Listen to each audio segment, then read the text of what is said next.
नमस्ते, हरिओम। मैं हूँ आचार्य प्रतिष्ठा। स्वागत है आपका भारत योगा यूट्यूब चैनल पर। नाभि में तेल डालना चाहिए या नहीं डालना चाहिए? डालना चाहिए तो किनको डालना चाहिए? कौन सा तेल डालना चाहिए? किस समय डालना चाहिए? ऐसे बहुत सारे प्रश्न आप लोगों के मन में उठ रहे हैं और हमें आपके ये प्रश्न प्राप्त भी हुए हैं। और स्वाभाविक भी है, क्योंकि हम बहुत सारी वीडियोस में अक्सर आपको कहते हैं नाभि में तेल डालिए, ड्राई लिप्स की प्रॉब्लम दूर हो जाएगी, नाभि में तेल डालिए, इससे ये लाभ होगा, ये लाभ होगा। पर नाभि में तेल डालने की सही विधि क्या है, इसके क्या बेनिफिट्स होते हैं, उनको आज विस्तार से समझते हैं। जब हम नाभि में तेल डालने की बात करते हैं तो पहले तो इसका जो ट्रेडिशनल नाम है उसको समझ लीजिए, वो है नाभि पूरन। नाभि पूरन की जो प्रक्रिया, जैसे oil pulling, oil pulling, oil pulling बहुत पॉपुलर है, बट हमने आपको बताया गंडूश इसका जो ट्रेडिशनल नेम है, इसको ट्रेडिशनली हम कैसे करते हैं, ये सब आपके पारंपरिक जो औषधीय तरीके हैं उनमें आता है। नाभि पूरन की जो प्रक्रिया है ये बहुत पुरानी प्रक्रिया है और भारतीय औषधीय पद्धतियों में आता है और इसका प्रयोग बहुत बहुत महत्वपूर्ण है। नाभि को सेकंड ब्रेन कहा गया है। कोई कारण ही है that your naval is your second brain, क्योंकि एक तो यहाँ से आपकी 72,000 नाड़ियां कनेक्टेड हैं और अगर हम योग विद्या के दृष्टिकोण से देखें तो ये आपके मणिपुर चक्र को प्रभावित करता है, क्योंकि चक्र तो आपके स्पाइनल कॉलम में होते हैं, यानी सुषुम्ना नाड़ी के भी भीतर चक्र होते हैं। लेकिन अगर हम फ्रंटल बॉडी में उसे देखते हैं तो नाभि को मणिपुर चक्र का ही स्थान माना गया है। फिर नाभि से आपका पूरा शरीर कनेक्टेड है। आपके मन में प्रश्न उठ सकता है कि ऐसे कैसे हम नाभि में तेल। आपको पहले तो एक इंसिडेंट बता देते हैं, उससे आपको ये पूरी चीज क्लियर हो जाएगी। एक बार एक बच्ची हमारे आश्रम में आई, छोटी लड़की, और वो थोड़ी थोड़ी देर बाद वो चिपस्टिक ऐसा कुछ अपने होठों पर लगा रही थी। तो गुरुदेव ने कहा, ये क्या कर रही हो तुम? तो वो बोली कि मेरे ना होठ फटे हुए हैं इसलिए मैं ये कर रही हूँ। तो गुरुदेव ने कहा, कोई बात नहीं, तुम नाभि में तेल डालना, उससे तुम्हारे फटे हुए होंठ ठीक हो जाएंगे। वो हंसने लगी, बोली हाँ, नाभि में तेल डाल के होंठ कैसे ठीक हो जाएंगे? तो हो सकता है आपके मन में भी प्रश्न है, यहाँ से जो है कैसे होंठ और वात पित्त कफ का बैलेंस ये कैसे हो जाएगा? तो जब आप माँ के गर्भ में थे तो आप मुंह से भोजन नहीं करते हैं, आप नाभि से ही भोजन करते हैं। आप अपनी मदर से कनेक्टेड अम्बिलिकल कॉर्ड से होते हैं। जब आप बाहर निकलते हैं उस कॉर्ड को कट कर दिया जाता है, तो सब कुछ आप वहीं से ग्रहण कर रहे होते हैं, क्योंकि उसकी जो टेंडेंसी है वो सक करने की होती है और फिर वो हमारे पूरे शरीर का पोषण वहां के माध्यम से होता है।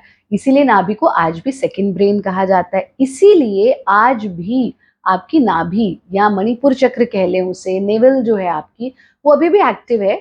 जब आप उसको कुछ और नहीं देते हैं तो फिर वो आपके सूती बनियान से कॉटन सक कर लेती है और आपको प्रातःकाल जब आप नहाने के लिए कमीज उतारते हैं, जो पुरुष भाई पूरा बनियान पहन करके सोते हैं, तो उन्होंने बहुत बार अनुभव किया कि उनकी नाभि में एक सफेद रंग का कॉटन रखा होता है। That means the tendency of sucking जो है वो आपकी नेवल की, वो अभी भी काम कर रही है।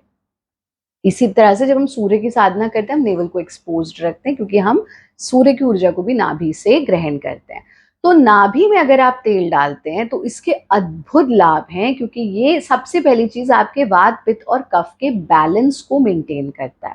उसमें भी जो वात रोग हैं, जैसे कि जॉइंट पेन, जैसे कि हृदय रोग, यानी जो वात से संबंधित परेशानियां, घुटनों में बहुत दर्द हो रहा है, आपको आलस्य अनुभव होता है, या फिर जो आपके कफ से जुड़े हुए रोग हैं, जैसे कि त्वचा रोग हो गए, विशेष रूप से जिन, यानी अगर हम मोटी मोटी बात करें, आप इसमें इतनी डिटेलिंग में भी ना जाएं, तो समझ लीजिए कि आपको अगर एसिडिटी का प्रॉब्लम है, अगर आपको स्किन ड्राई रहती है, स्किन से जुड़ी हुई कोई भी प्रॉब्लम है, चाहे वो एक्जिमा है, चाहे वो और कोई समस्या है, अगर आपको हार्ट प्रॉब्लम्स हैं, अगर आपको रिप्रोडक्टिव ऑर्गन से जुड़ी हुई प्रॉब्लम्स हैं, आपके प्रजनन अंगों से, चाहे आप स्त्री हैं या पुरुष हैं, प्रजनन अंगों से जुड़ी हुई प्रॉब्लम्स हैं, अगर आपको ब्लड प्रेशर का दिक्कत रहता है, और उससे भी और इधर आए तो आप समझ लीजिए कब्ज की समस्या हो गई, पाइल्स की समस्या हो गई, बहुत एसिड बनता है बॉडी में, इन सब चीजों में नाभि में तेल डालना या नाभि पूरन की जो प्रक्रिया है वो बहुत बहुत लाभकारी होती है। तो अगर आपको जोड़ों में दर्द है, आपकी आई साइट वीक है, आपका चेहरा निस्तेज है, आपको रिप्रोडक्टिव ऑर्गन्स, प्रजनन अंगों से जुड़ी हुई समस्याएं हैं, आपके बाल बहुत झड़ते हैं, आपकी स्किन पे बिल्कुल ग्लो नहीं है, आपका पूरा शरीर ड्राई रहता है, आपको उस पर बार बार बॉडी लोशन या पता नहीं क्या क्या लगाना पड़ता है, आपके शरीर से बैड स्मेल आती है, इस तरह की जितनी भी समस्याएं हैं, PCOS, PCOD, low sperm count, इन सब में भी नाभि पूरण एक बहुत लाभकारी प्रक्रिया है। अब आते हैं हम अगली चीज पर कि इसको कैसे किया जाना चाहिए। तो खाली पेट करना चाहिए हमको इसको, या तो प्रातः काल कर ले, बहुत अच्छा होता है रात को सोने से पहले कर लीजिए। तो अगर आप यौगिक जीवन शैली जी रहे हैं, जैसे हमने आपको कई बार कहा है कि आप लगभग 7 बजे तक अपना डिनर कर लीजिए, so by 10 you are sleeping, right. तो जब आप 10 बजे सोने के लिए लेटे तो 2 से 3 बूंद तेल अपनी नाभि में डाल लीजिए। पहले उसको डाल लो हल्का गुनगुना करके, ठंडा तेल हमको इसमें प्रयोग नहीं करना होता। तो हल्का गुनगुना करके तेल डाल लीजिए। फिर इस तरह से नाभि में तेल डाल के उसको हल्का हल्का सा नाभि के अंदर रोल करके, उसे दबा करके नहीं करना है, बस हल्का हल्का रोल करेंगे और नाभि के आसपास भी रोल कर लेंगे। वो नाभि आपकी अपने आप सक कर लेगी उसको, एकदम बढ़िया हो जाएगा। फिर आप सो जाइए। आप देखेंगे आपके ड्राई लिप्स हैं, ये तो इंस्टेंटली 2 दिन में आपको दिखेगा ड्राई लिप्स दूर हो गए। आपको लगेगा कि स्किन की पर ग्लो आ गया है, अरे हेयर फॉल में मुझे फायदा हो रहा है, और जोड़ों के दर्द में, इन सब में फिर स्लोली स्लोली धीरे धीरे आपको फायदा होने लगेगा। प्रातः काल अगर आप इसे करते हैं तो योग साधना किया, यानी फ्रेश हुए, स्टूल डिस्चार्ज किया, योग साधना की, उसके बाद लेटे इसको थोड़ा देर किया और 15 से 20 मिनट बाद नहा लीजिए। लेकिन रात को अगर आप करते हैं तो ये लंबा समय रहता है, तो हमको ज्यादा फायदा होता है। अब आते कि कौन सा तेल इसमें हमको प्रयोग करना चाहिए। तो बहुत अच्छा कुछ ऑयल्स हम इसमें यूज कर सकते हैं, जैसे आप करिए देसी घी का प्रयोग। देसी घी का प्रयोग एक बहुत अच्छा प्रयोग है, जो एडिबल है, जो आप खाते भी हैं, उसको आप नाभि में लगा सकते हैं। दूसरा ऑप्शन है सीसेम ऑयल, यानी तिल का तेल। बट अगर आपको गर्मी बहुत अधिक रहती है तो फिर आप सीसेम ऑयल मत यूज कीजिए। आप गर्म स्थान पर रहते हैं तो भी सीसेम ऑयल ना यूज करें। बट अगर आप ठंडे स्थान पे कनाडा में हैं या मुक्तेश्वर में या ठंडी जगह पर है तो फिर आप सीसेम ऑयल भी यूज कर सकते हैं। तीसरी चीज आ जाती है कोकोनट ऑयल। कोकोनट ऑयल तो अरे कोई कारण ही है ना कि आपका जो कोकोनट है उसको सबसे पहले भगवान को चढ़ाया जाता है, मंदिर में अर्पित किया जाता है। कोई शुभ कार्य होता है तो कोकोनट तोड़ करके होता है, because of its therapeutic value. तो आप कोकोनट ऑयल को गुनगुना करके वो लगा सकते हैं। फिर चौथा ऑप्शन हो जाता है आपका सरसों का तेल। सरसों के तेल का भी प्रयोग कर सकते हैं। बट अगर आपको कफ प्रवृत्ति के हैं तो फिर सरसों का तेल मत कीजिए। तो अगर पित्त प्रवृत्ति है तो सीसेम ऑयल नहीं करना, अगर कफ प्रवृत्ति है तो सरसों का तेल मत कीजिए।